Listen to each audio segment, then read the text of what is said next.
আসসালামু আলাইকুম, আমি জফর আহমেদ। ওয়েলকাম টু আমাদের ক্লাসরুম।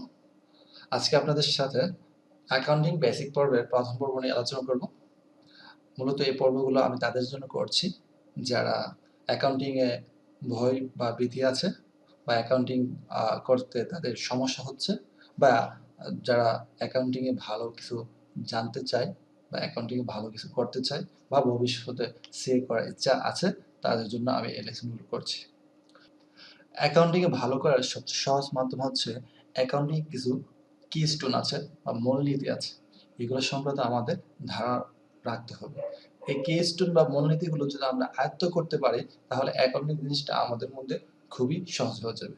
সো আজকে আমি বেসিক পর্বে আমাদের অ্যাকাউন্টিং শেখার জন্য প্রথমত আমাদের কি কি জানতে হবে সেগুলো আমি আলোচনা করব। লেনদেন, আমি আশা করে নিচ্ছি লেনদেন সম্পর্কে আপনাদের ধারণা আছে। সো আমি লেনদেন পর্বটি এখন আলোচনা করতেছি না।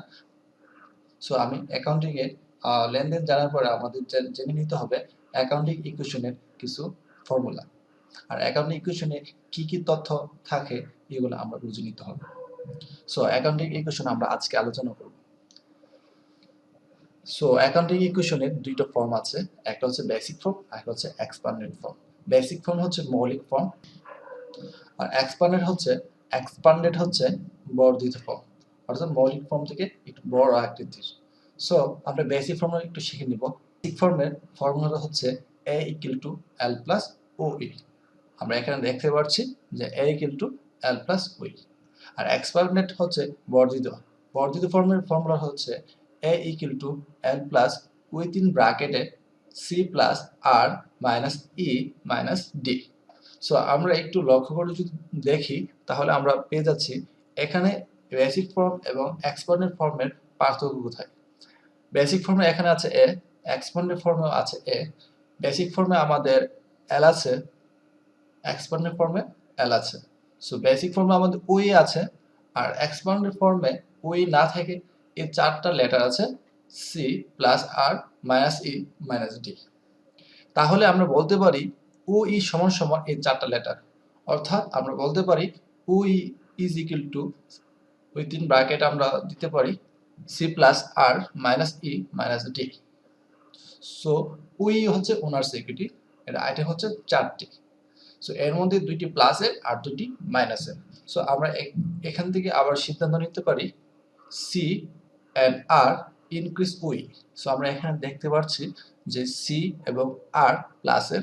সো যেহেতু প্লাস, এটা বৃদ্ধি করে অর্থাৎ বাড়ায়। সো আমরা সি অ্যান্ড আর ইনক্রিজ ওই। আর এখানে আছে মাইনাস ই আর মাইনাস ডি, অর্থাৎ মাইনাস বলতে হ্রাস করে বা ডিক্রিজ করে। সো আমরা বলতে পারি E and D decrease we, অর্থাৎ উইকে হ্রাস করে। সো এই চারটা আইটেমের মধ্যে দুইটা আইটেম উই বৃদ্ধি করে আর দুইটা আইটেম উই হ্রাস করে। সো আমি এই যে তথ্যগুলো থেকে আমরা পেয়ে যাচ্ছি বিভিন্ন লেটারগুলো এক একটা লেটার এক একটা ওয়ার্ড রিপ্রেজেন্ট করে। আমরা এই লেটারগুলো দ্বারা কি বোঝাচ্ছে আমরা জেনে নিব। প্রথমে এ রিপ্রেজেন্ট করতেছে অ্যাসেটস। অ্যাসেট হচ্ছে সম্পদসমূহ, অর্থাৎ ব্যবসায়ের যাবতীয় সম্পদসমূহকে এ দ্বারা রিপ্রেজেন্ট করা হয়। এল হচ্ছে লায়াবিলিটিস, ব্যবসায়ের যাবতীয় দায়সমূহকে এল দ্বারা প্রকাশ করা হচ্ছে। দেন উই হচ্ছে ওনার্স ইকুইটি, মালিকানা সত্ত্ব, অর্থাৎ ব্যবসার উপর মালিকের কি পরিমাণ অধিকার আছে সেগুলো বোঝাচ্ছে উই দ্বারা। আর উইর আইটেমগুলো আরো বিশ্লেষণ করলে আমরা এর চারটা আইটেম পাচ্ছি, তাহলে আমরা এর চারটা আইটেম আরো বিশ্লেষণ করে নিচ্ছি। সি সি হচ্ছে ক্যাপিটাল, আর ক্যাপিটাল হচ্ছে ব্যবসায়ের মূলধন। মূলধন বলতে ব্যবসায় কি পরিমাণ অর্থ বা অন্যান্য সম্পদ নিয়ে ব্যবসা আরম্ভ করেছে মালিক, সে পরিমাণ অর্থ ও সম্পদের সমষ্টি হচ্ছে মূলধন। দেন আর আর হচ্ছে রেভিনিউ। রেভিনিউ হচ্ছে আয়, অর্থাৎ ব্যবসা পরিচালনা করে যে অর্থ উপার্জন করা হয় বা উপার্জন করার মাধ্যম হয় সেগুলো হচ্ছে আয়। এক্সপেন্সেস, ব্যবসা পরিচালনা করার জন্য যে খরচগুলো সংগঠিত হয় অথবা আয় উপার্জন করার জন্য যে খরচগুলো সংগঠিত হয় সেগুলো হচ্ছে এক্সপেন্সেস। আর এক্সপেন্সেস এর বাংলা হচ্ছে ব্যয়। Last one D. ডি হচ্ছে ড্রয়িং।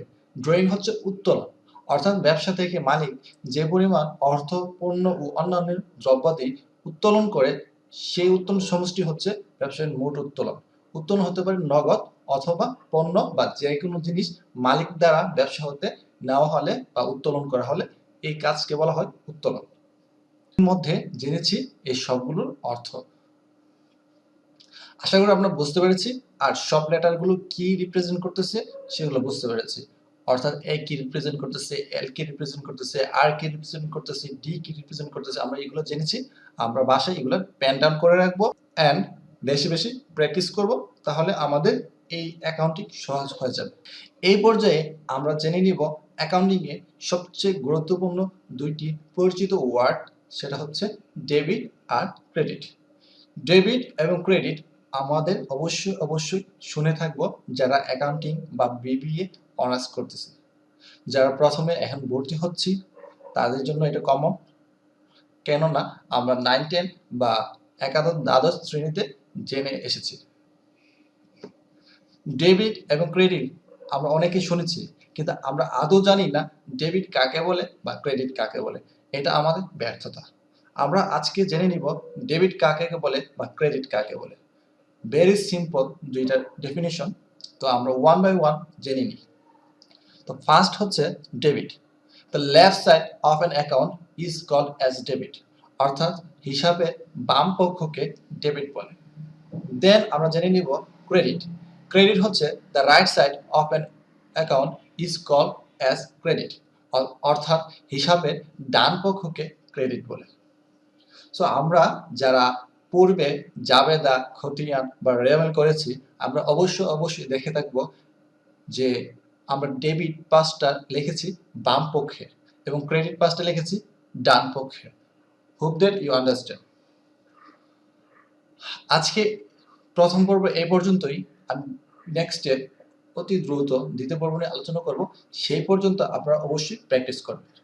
আর একটা কথা অবশ্যই বলে রাখা দরকার, যারা স্টিল নাও আমার চ্যানেলটি সাবস্ক্রাইব করেন নাই, অবশ্যই আমি আশা করি সাবস্ক্রাইব করে নেবেন আর পাশে থাকা বেল আইকনটি ক্লিক করে রাখবেন, যাতে করে আমি ভিডিও দেওয়ার সাথে সাথে আপনি নোটিফিকেশন পেয়ে যান। ধন্যবাদ।